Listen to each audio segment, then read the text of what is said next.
বলেছিল যে আমি একদিন আমার 6টি ফুল আর লক্ষ লক্ষ প্রজাপতিতে ছেড়ে চলে যাব।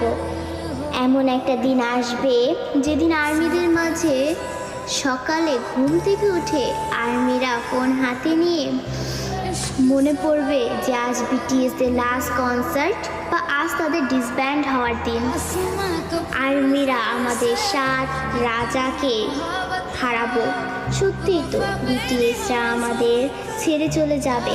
এমন একটা দিন আসবে যেদিন আমাদের অনুপ্রেরণামূলক কথা বলার জন্য বা আত্মবিশ্বাসী গড়ে তোলার জন্য আলেম থাকবে না, নিজের প্রশংসা নিজে করানোর জন্য জিন থাকবে না, আমাদের স্যাড কিং সুকা থাকবে না, একটা মুচকি হাসি দিয়ে সকলকে হাসানোর জন্য যেই হোক থাকবে না, ক্যামেরার সামনে আর্মিদের সাথে ফ্লাইট করার জন্য জিমিন থাকবে না।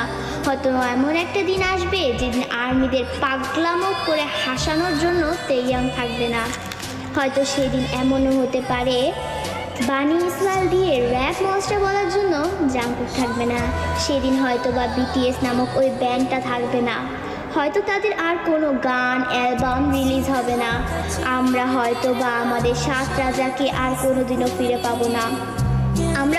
আমরা আর্মিরাই চাই না যে আমাদের প্রাণপ্রিয় বিটিএস 2027 সালে ডিসব্যান্ড হয়ে যাক, কিন্তু 2027 সালেই হোক বা 2034 সালেই হোক, একদিন না একদিন তাদের সব কিছু ছেড়ে চলে যেতে হবে।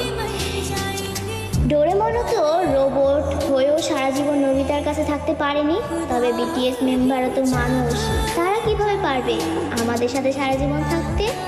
তবে তারপরও আমি বলবো আমাদের প্রিয় বিটিএস কোনোদিনই ডিসব্যান্ড হবে না। তারা আমাদের হৃদয়ের মাঝে চিরকাল থাকবে। দিন শেষে একবার আমাদের রিয়েল আর্মিদের মনে পড়বে আমাদের 7 রাজার কথা, তাদের সেই পাগলামোর কথা, তাদের সেই অনুপ্রেরণামূলক কথাগুলো, এবং এটাই হচ্ছে রিয়েলিটি।